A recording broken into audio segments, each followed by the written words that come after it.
দর্শক, ঠিক এই মুহূর্তে আমরা অবস্থান করছি ঢাকা বিশ্ববিদ্যালয়ের ছাত্র শিক্ষক কেন্দ্র টিএসসিতে। আপনারা জানেন যে বৈষম্য বিরোধী ছাত্র আন্দোলনের ব্যানারে যে গণত্রাণ সংগ্রহ কর্মসূচি সেটি কিন্তু এখনও চলমান আছে। এখানে নগদ অর্থ সহ শুকনো খাবার, শুকনো কাপড়, এরপরে বিশুদ্ধ পানি সহ এরকম সামগ্রী কিন্তু এখানে কালেক্ট করা হচ্ছে বা এখানে গচ্ছিত করে রাখা হচ্ছে এবং পরবর্তীতে এগুলো বিভিন্ন জায়গায় পাঠানো হচ্ছে।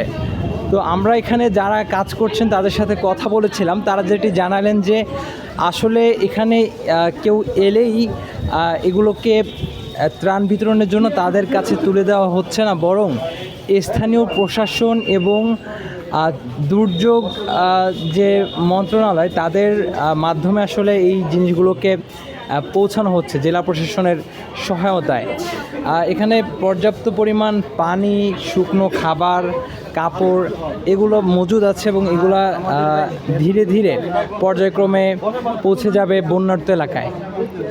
ইতিমধ্যে বেশ কয়েকটি ট্রাক পাঠানো হয়েছে বন্যার্ত এলাকাগুলোতে, নোয়াখালী, তারপরে হচ্ছে ফেনী, কুমিল্লা, এই বন্যার্ত এলাকাগুলোতে কিন্তু পাঠানো হয়েছে এবং এখানে কিন্তু স্বেচ্ছাসেবী হিসেবে অসংখ্য স্টুডেন্টকে আমরা কাজ করতে দেখেছি, যারা এখানে স্বেচ্ছাশ্রম দিয়ে যাচ্ছেন অনবরত।